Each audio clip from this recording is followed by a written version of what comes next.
মিকেলকে পেতে প্রয়োজনে বেতন বরাদ্দ দ্বিগুণ করবে বাফুফে। তবুও ব্রাজিলিয়ান এই কোচকে হামজা সমিতদের গুরু হিসেবে পেতে মরিয়া বাংলাদেশ ফুটবল ফেডারেশন। নেইমার এবং তার বাবার অনুরোধ, বাফুফের আন্তরিকতা আর ভক্তদের চাতকের চোখ, সব মিলিয়ে একাকার বাংলাদেশ ফুটবল পাড়া।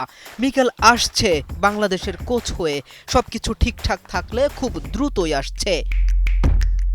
ধুঁকতে থাকা বাংলাদেশ ফুটবলের ত্রাণকর্তা হয়ে জামাল হামজাদের বাংলাদেশে ফেরার পরে বাংলাদেশের ফুটবল নিয়ে ভক্তদের প্রত্যাশা ডানা মেলেছে।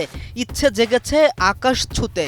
বিশ্ববরেণ্য লিগ মাতানো তারকা ফুটবলার হামজা চৌধুরী থেকে শুরু করে জলাতান ইব্রাহিমোভিচের প্রতিপক্ষ হয়ে খেলা সমিত সোম, রত্নতুল্য ফুটবলারেরা বাংলাদেশের ভান্ডারে। তবে অভাব ছিল একজন জহুরির, যেই রত্নদের সঠিক পরিচর্যা করবে। সাবেক কোচ কাবরেরার বিতর্কিত কর্মকাণ্ড এবং মন্দের ভালো চুক্তি শেষ হয়ে যাওয়া, এই সব কিছু মিলিয়ে নতুন কোচের সন্ধানে মুখর ছিল বাংলাদেশ। আর সেই কাজকে আরও সহজ করতে চেষ্টা চালিয়ে গিয়েছিলেন নেইমারের সহকারী বাংলাদেশের রবিন মিয়াও।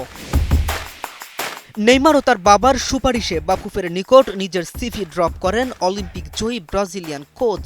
নেইমারের বাবার অনুরোধে পারিশ্রমিক কমিয়ে নেয়ার এক গুঞ্জনও ছিল, কিন্তু তবুও বড় বাধা হতে পারত কোচের বেতন, কারণ বাফুফের বরাদ্দ যে তত্ত্বটাও ছিল না।